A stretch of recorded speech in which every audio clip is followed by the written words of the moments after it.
Nunca achei que um Natal seria o dia em que eu perderia minha família, e ao mesmo tempo me encontraria. Na frente de todos, meus pais deram um carro zero para o noivo da minha irmã, enquanto me entregaram uma simples cesta de Natal. E não foi só isso.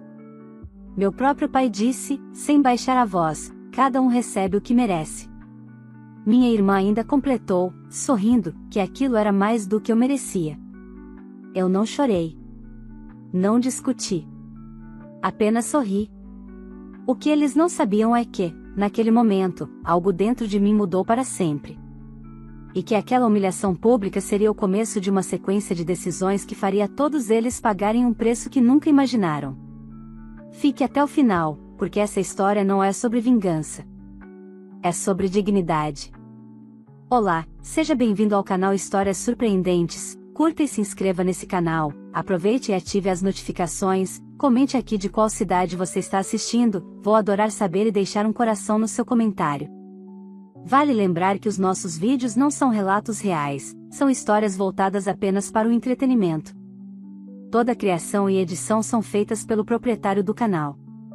Nunca fui a filha problema. Nunca fui rebelde, ingrata ou irresponsável.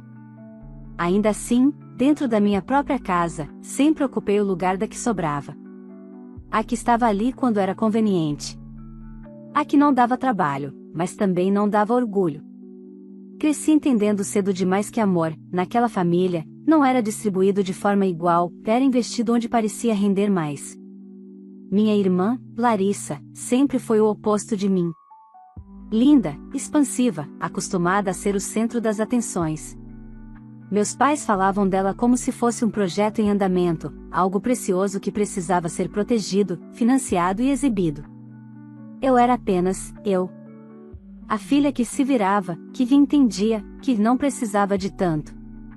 Mesmo depois de adulta, trabalhando, pagando minhas contas, nunca deixei de sentir que precisava merecer cada migalha de reconhecimento. Ainda assim, continuei indo aos almoços de domingo, aos aniversários, aos natais. Parte de mim ainda insistia em acreditar que, em algum momento, as coisas mudariam. O Natal daquele ano parecia prometer algo diferente. Meus pais insistiram para que fosse na casa deles, disseram que queriam reunir a família como antigamente. Larissa também estaria lá, com o noivo, Renato, um homem que havia entrado na família há pouco tempo, mas já era tratado como filho. Cheguei cedo, como sempre. Ajudei minha mãe na cozinha, arrumei a mesa, ouvi comentários atravessados disfarçados de brincadeira. Meu pai mal falou comigo. Larissa chegou mais tarde, vestida como se fosse a estrela da noite, e Renato veio logo atrás, sorrindo, confiante, ocupando um espaço que eu jamais consegui ocupar naquela casa. A troca de presentes aconteceu depois da ceia. Risadas, celulares apontados, taças erguidas. Quando meus pais pediram que todos fossem até a garagem, eu estranhei. Foi então que vi o carro. Um carro novo, ainda com o laço vermelho no capô, brilhando sob a luz branca. Meu pai entregou a chave a Renato com orgulho nos olhos. É um presente nosso, ele disse. Para ajudar vocês a começarem a vida. Todos aplaudiram. Larissa chorou. Renato agradeceu como se aquilo fosse o reconhecimento natural de quem sempre mereceu tudo. Depois disso, voltamos para a sala. Foi quando minha mãe me entregou uma cesta de Natal simples, dessas prontas de supermercado. Panetone, biscoitos, uma garrafa de suco. Nada personalizado. Nada pensado. Meu pai foi direto, sem desviar o olhar, cada um recebe o que merece. Antes que eu pudesse reagir, Larissa completou, sorrindo, agradeça por essa cesta, mana. É mais do que você merece. O silêncio que se seguiu não foi constrangedor para eles. Foi apenas definitivo para mim.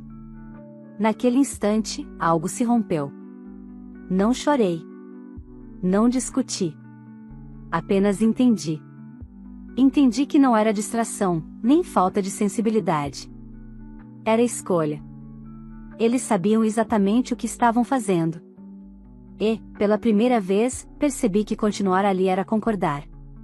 Sorri, agradeci pela cesta e me despedi pouco depois, sob olhares indiferentes.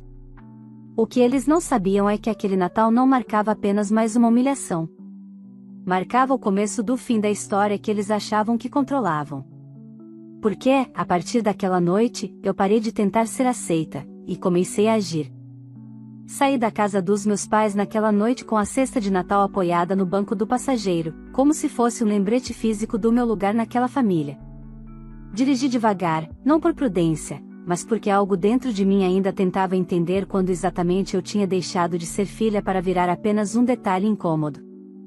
No dia seguinte, acordei cedo, mesmo sem conseguir dormir direito.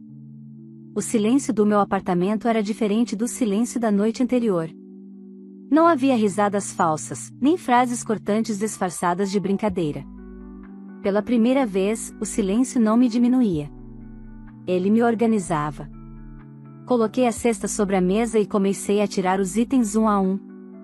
Panetone comum, biscoitos genéricos, uma mensagem impressa desejando boas festas. Nenhuma palavra escrita à mão. Nenhuma lembrança pessoal. Aquilo não era um presente. Era um recado. Enquanto organizava a cozinha, meu celular vibrou. Mensagem da minha mãe: espero que você não tenha levado para o lado pessoal. Você sabe como seu pai é. Apaguei sem responder. Minutos depois, outra notificação. Agora da Larissa, no grupo da família: bom dia. Ainda sem acreditar no carro. Obrigada, pai e mãe. Vocês são tudo. As respostas vieram rápidas, cheias de emojis, elogios e promessas de fotos nas redes sociais. Meu nome não foi mencionado. Minha ausência não foi notada. Foi ali que percebi algo essencial: eu sempre estive presente demais para fazer falta. Sempre disponível. Sempre compreensiva. Sempre aceitando menos para manter a ilusão de família. Passei o resto da manhã trabalhando, mas minha cabeça não estava nas tarefas. Estava revisitando anos de pequenas cenas que eu havia normalizado. A vez em que precisei vender meu notebook para pagar um curso enquanto meus pais bancavam a pós-graduação da Larissa. O carro que me disseram para financiar sozinha porque ela precisava mais. As festas em que eu ajudava a pagar, mas nunca escolhia nada. À tarde, fui até a casa dos meus pais buscar algumas coisas que havia deixado lá. Avisei que passaria rapidamente. Quando cheguei, encontrei Renato na garagem, admirando o carro novo, celular na mão, gravando um vídeo. Cunhada. Ele disse, animado. Já viu como ele responde rápido? Isso aqui é outro nível. Concordei com a cabeça. Ele continuou falando, sem perceber que eu mal escutava. Comentou sobre viagens, status, oportunidades. Em nenhum momento perguntou como eu estava. Dentro de casa, minha mãe parecia nervosa. Arrumava coisas que já estavam arrumadas. Meu pai mal levantou os olhos quando entrei. Vim pegar minhas coisas, falei, calma. Algumas roupas e documentos. Minha mãe suspirou. Você está exagerando. Foi só um presente, não uma declaração de guerra. Olhei para ela por alguns segundos antes de responder. Não foi o presente. Foi o que vocês disseram depois. Meu pai soltou uma risada curta. Lá vem drama. Você sempre foi sensível demais. Aquilo não doeu. Surpreendentemente, não doeu. Porque, naquele momento, eu já tinha parado de esperar algo diferente deles. Subi ao meu antigo quarto. Abri gavetas, peguei papéis, encontrei coisas esquecidas. Entre elas, uma pasta com comprovantes antigos. Transferências que fiz para meus pais ao longo dos anos. Ajuda com contas, consertos, emergências. Sempre sem recibo. Sempre sem agradecimento. Desci com a pasta na mão. Meu pai franziu a testa. O que é isso? Nada, respondi. Só coisas minhas. Ele deu de ombros. Para ele, eu sempre fui nada. Antes de sair, Larissa apareceu na sala, radiante. Mana, não vai dizer nada? Perguntou, apontando para o carro pela janela. Achei que você ficaria feliz pela gente. Sorri. Um sorriso calmo, diferente de todos os outros que já dei naquela casa. Fico, sim. Cada um colhe o que planta. Ela franziu a testa, como se algo naquela frase tivesse soado estranho. E soou. Porque, pela primeira vez, eu não estava falando como filha. Estava falando como alguém que tinha parado de aceitar migalhas, e começado a lembrar exatamente tudo o que tinha dado. Nos dias que se seguiram ao Natal, algo curioso aconteceu, ninguém me procurou. Nenhuma ligação do meu pai, nenhuma mensagem da minha mãe perguntando se eu estava bem, nenhum pedido de desculpa disfarçado. O silêncio deles não era arrependimento. Era certeza. Eles tinham convicção absoluta de que eu voltaria, como sempre fazia. E foi exatamente isso que me fez parar. Parei de responder mensagens genéricas. Parei de ir aos almoços de domingo. Parei de me explicar. Pela primeira vez, experimentei o desconforto de não ocupar o papel que esperavam de mim. E, pelo jeito, isso incomodou mais do que qualquer discussão.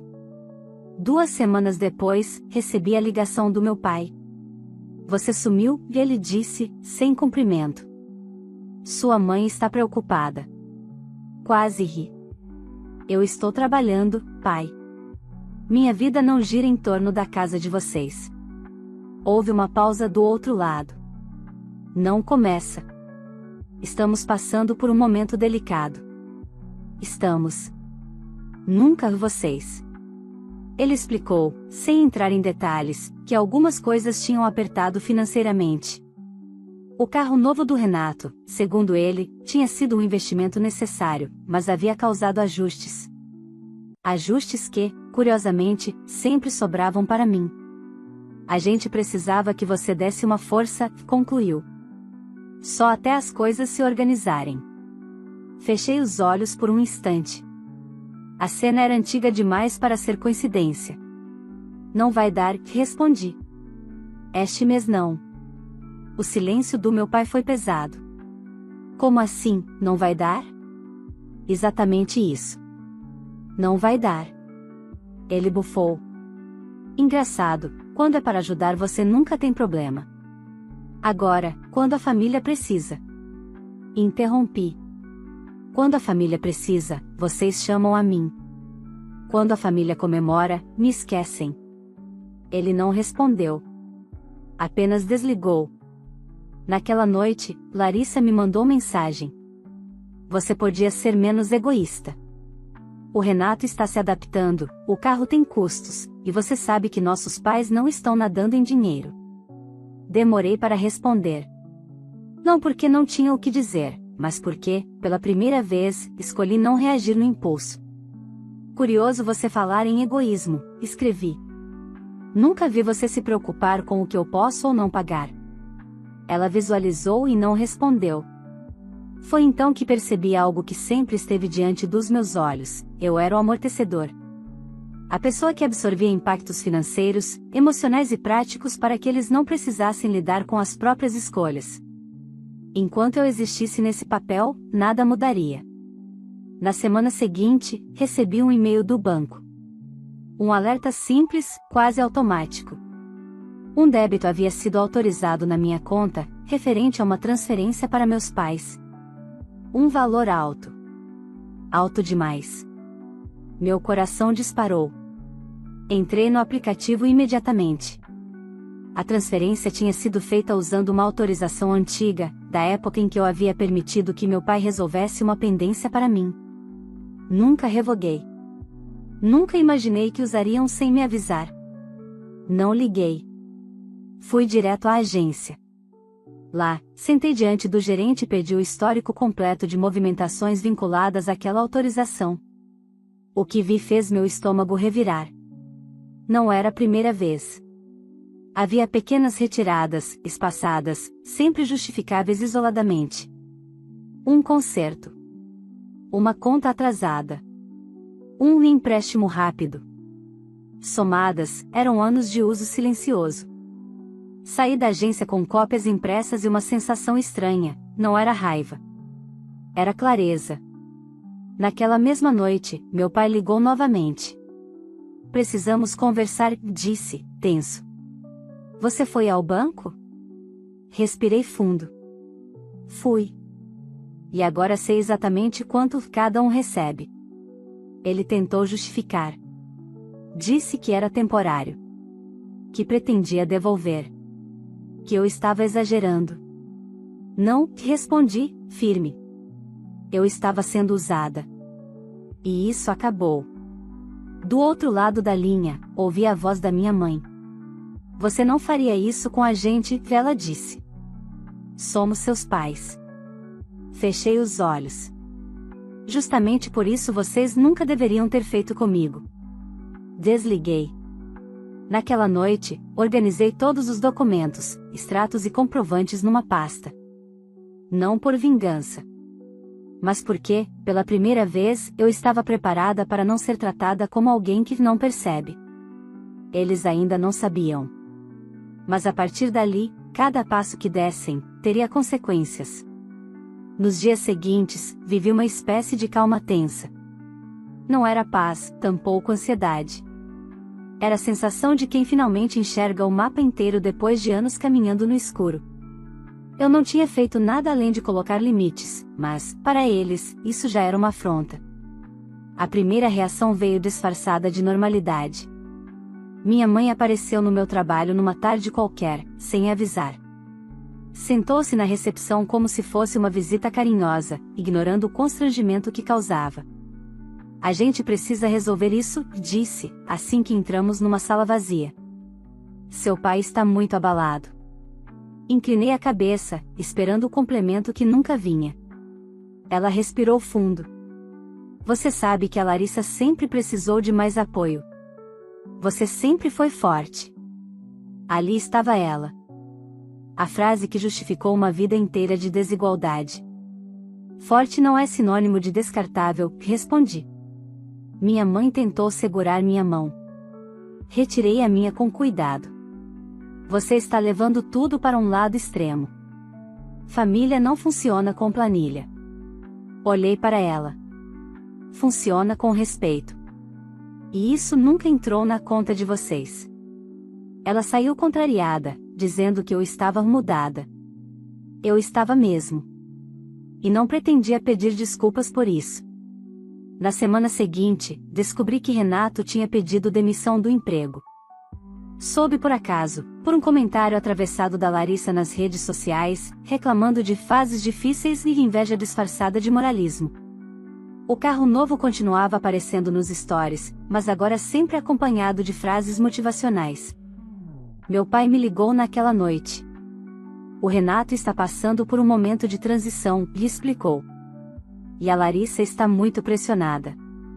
Imagino, respondi, neutra. Seria bom se você pudesse ajudar. Nem que fosse por um tempo. Sorri, sem humor, para ajudar como? Como sempre ajudei. Ele se irritou. Você está fazendo isso por vingança. Não. Estou fazendo isso por sanidade. Foi então que ele perdeu a paciência. Você acha mesmo que pode simplesmente virar as costas para a família? Depois de tudo que fizemos por você? A frase ecoou dentro de mim por alguns segundos. O que vocês fizeram por mim? Perguntei, calmamente. Ele não respondeu. Dias depois, recebi uma notificação inesperada. Meu nome havia sido citado em uma negociação de financiamento ligada ao carro de Renato. Não como compradora. Como referência financeira. Alguém tinha usado meus dados, mais uma vez, sem autorização. Dessa vez, não fui ao banco. Fui ao cartório. Bloqueei qualquer tipo de uso do meu nome, CPF e autorizações antigas. Formalizei tudo. Assinei papéis. Registrei datas. Saí de lá com a sensação de quem fecha uma porta que nunca deveria ter sido aberta. Quando Larissa descobriu, explodiu. Você enlouqueceu? Gritou ao telefone. Você sabe o quanto isso nos prejudica? Eu sei exatamente, respondi. Por isso fiz. Ela riu, um riso curto e venenoso. Você sempre quis isso. Ver a gente cair. Não, corrigi. Vocês estão caindo porque sempre se apoiaram em mim sem perceber que eu também precisava de chão. O silêncio dela foi diferente. Não era desprezo. Era medo. Poucos dias depois, meus pais receberam uma notificação formal sobre as transferências feitas sem meu consentimento. Não era um processo. Era um aviso. Um limite escrito, registrado, impossível de ignorar. Minha mãe me ligou chorando. Você vai nos expor? Perguntou. Vai nos humilhar? Fechei os olhos. Vocês se expuseram sozinhos. Eu só parei de esconder. Naquela noite, sentei no sofá do meu apartamento, cercada por pilhas de documentos que contavam uma história que eu nunca tinha querido enxergar inteira. Não era sobre dinheiro. Nunca foi. Era sobre o direito básico de não ser usada.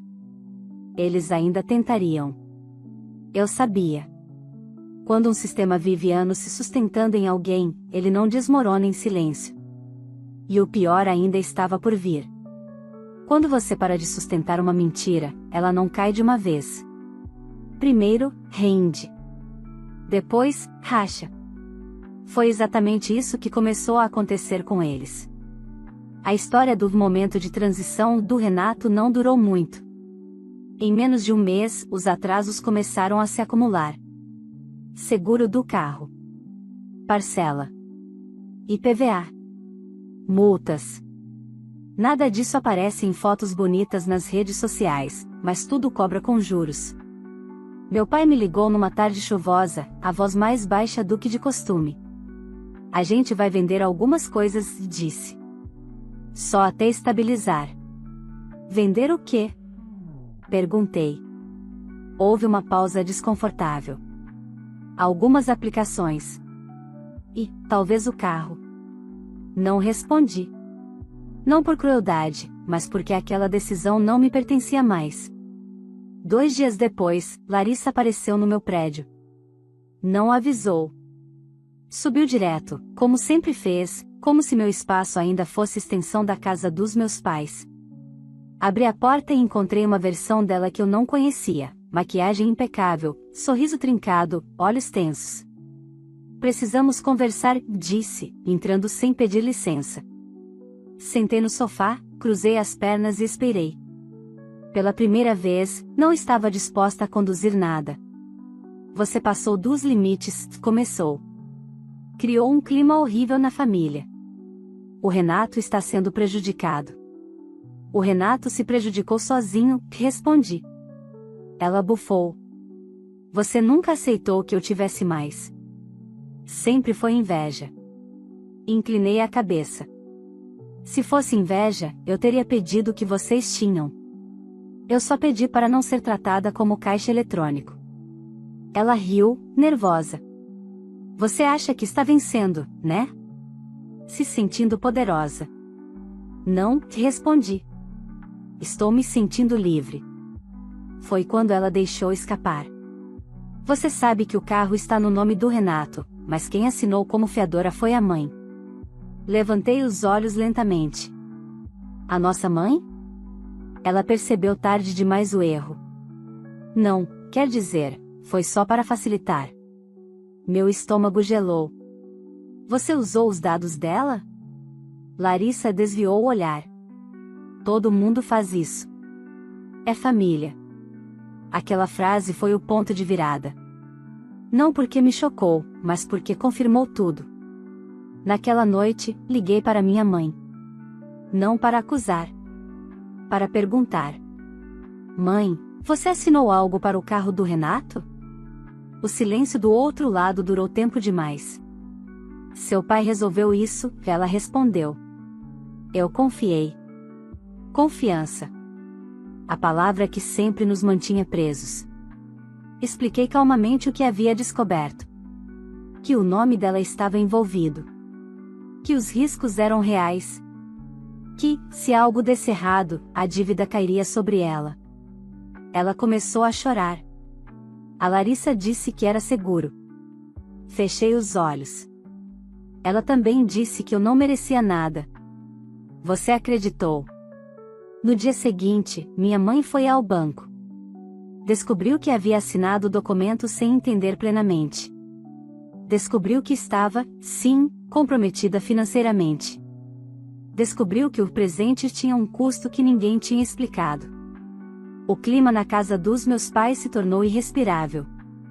Meu pai tentou manter a pose, mas já não conseguia esconder o desespero. Renato começou a evitar visitas. Larissa brigava com todos.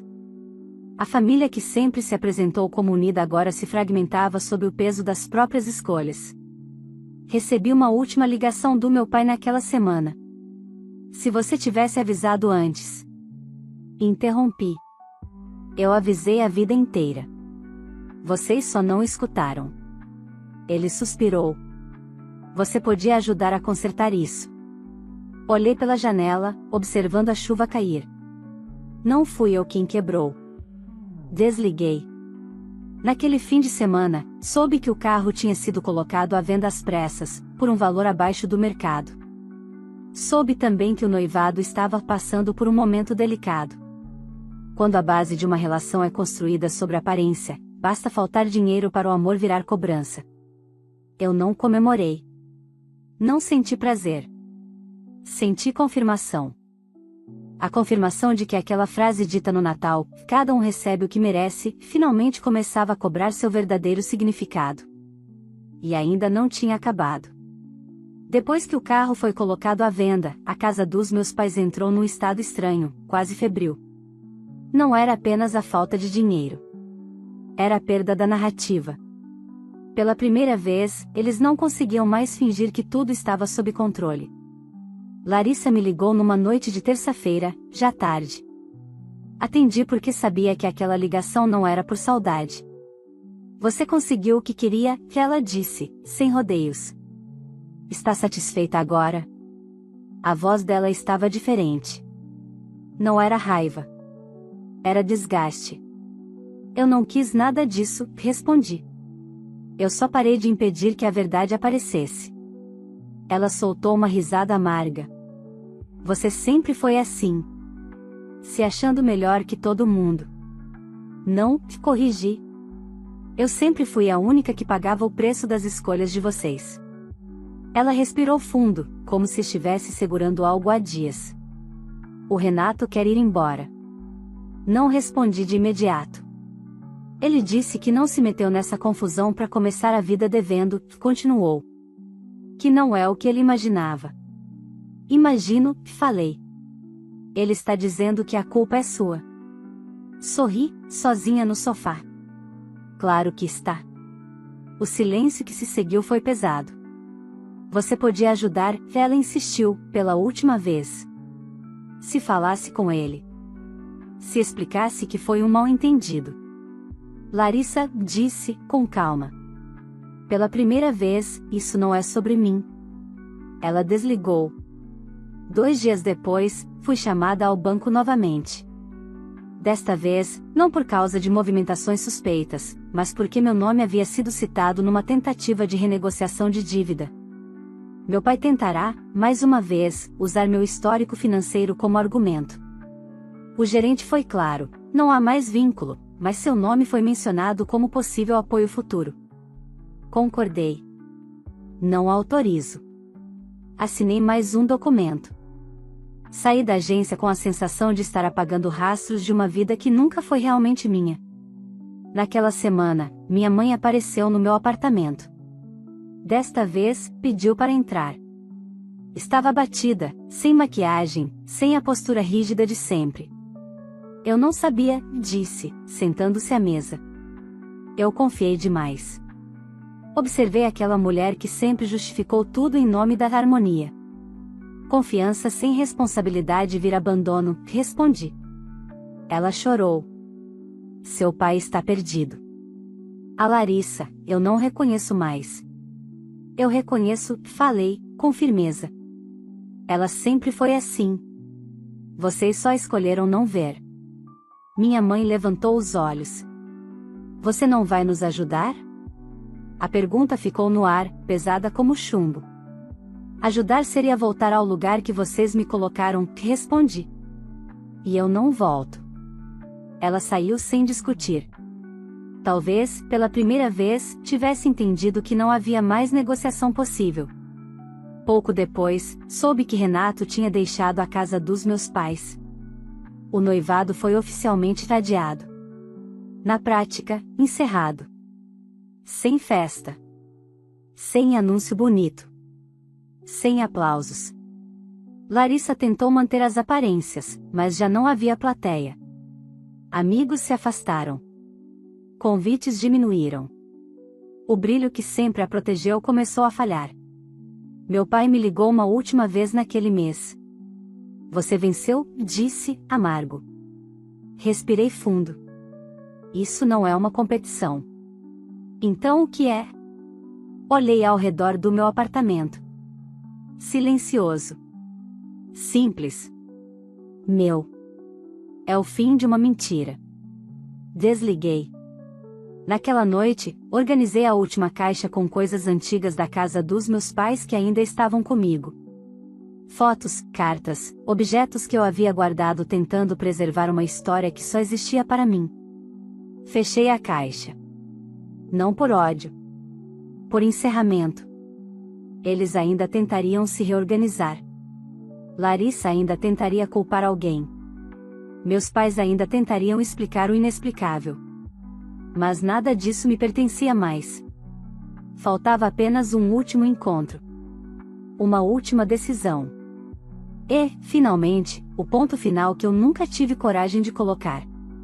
O último encontro não aconteceu por acaso. Meu pai insistiu. Disse que precisava encerrar as coisas como adultos. Marcou num café perto da antiga casa deles, território neutro, como se isso pudesse suavizar anos de escolhas. Cheguei no horário. Eles já estavam sentados. Meus pais lado a lado, Larissa um pouco afastada, braços cruzados, o rosto cansado.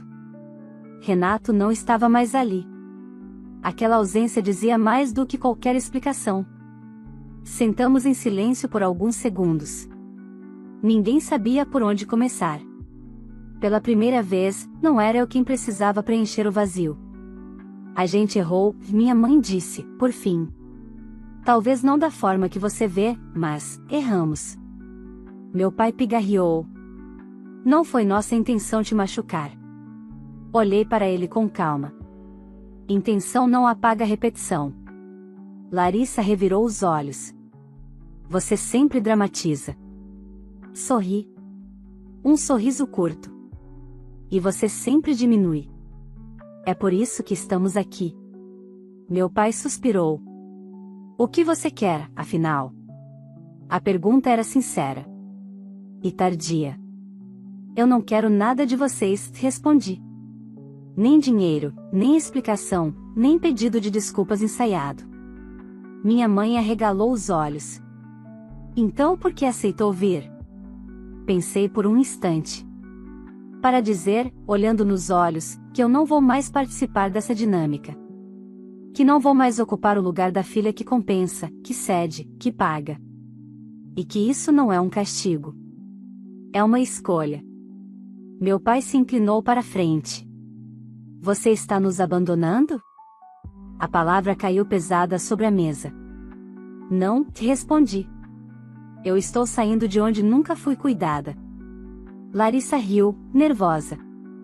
Olha como ela fala, como se fosse vítima de alguma coisa. Inclinei-me também. Você recebeu um carro. Eu recebi uma cesta e uma frase dizendo que era mais do que eu merecia. Isso não é percepção. É fato. Ela abriu a boca para responder, mas minha mãe a interrompeu. Chega, Larissa. Foi a primeira vez que ouvi minha mãe dizer isso. Tarde demais. Levantei-me devagar. Eu vim para encerrar. Não para negociar. Meu pai perguntou, com a voz falhando, e se um dia a gente mudar? Pensei antes de responder. Mudanças verdadeiras não exigem plateia. Se acontecerem, serão para vocês. Não para me convencer. Peguei minha bolsa. Desejo que encontrem o equilíbrio que sempre buscaram nos outros. Mas eu não estarei mais disponível para sustentar isso. Minha mãe começou a chorar. Não a abracei. Não por frieza. Mas porque consolo, sem mudança, vira mais uma forma de manter tudo igual. Saí do café sem olhar para trás. Naquela noite, em casa, sentei no chão da sala com uma caixa vazia. Não havia mais nada para guardar. Nenhum documento, nenhuma lembrança pendente. Apenas espaço. Meses se passaram. Soube, por terceiros, que meus pais venderam a casa e reduziram drasticamente o padrão de vida. Que Larissa voltou a morar com eles, agora sem noivo, sem planos grandiosos, sem plateia. Soube que ela dizia que eu me afastei por orgulho. Talvez. Mas orgulho, descobri, é diferente de dignidade. Hoje, minha vida é simples. Organizada. Minha. Construí relações em que não preciso provar valor, apenas existir. Aprendi que família não é quem nos prende pelo passado, mas quem respeita nosso presente. Às vezes, penso naquele Natal. Na cesta. Na frase dita em voz alta. E agradeço. Agradeço porque foi ali que parei de esperar amor onde só havia conveniência. Foi ali que entendi que continuar tentando também é uma forma de se perder. Eu não reatei laços. Não voltei atrás. Não me arrependi. Porque, pela primeira vez, eu não fui a filha rejeitada. Fui apenas eu. E isso, finalmente, foi suficiente. Se essa história tocou você em algum nível, curta este vídeo para que ele alcance mais pessoas que também precisam ouvir essa mensagem. Inscreva-se no canal se você gosta de histórias reais, profundas e cheias de significado, porque sempre tem um novo relato esperando por você aqui. Agora eu quero saber de você, se estivesse no lugar dessa filha, você faria o mesmo? Você teria coragem de se afastar para proteger sua dignidade, mesmo sendo da própria família? Deixe sua opinião nos comentários, eu leio todos. E me conta também, de qual cidade você está assistindo este vídeo? Eu faço questão de deixar um coração no seu comentário. Se você conhece alguém que vive algo parecido, compartilhe este vídeo. Às vezes, uma história é tudo que alguém precisa para criar coragem e mudar a própria vida. Vale lembrar que os nossos vídeos não são relatos reais, são histórias voltadas apenas para o entretenimento. Toda criação e edição são feitas pelo proprietário do canal.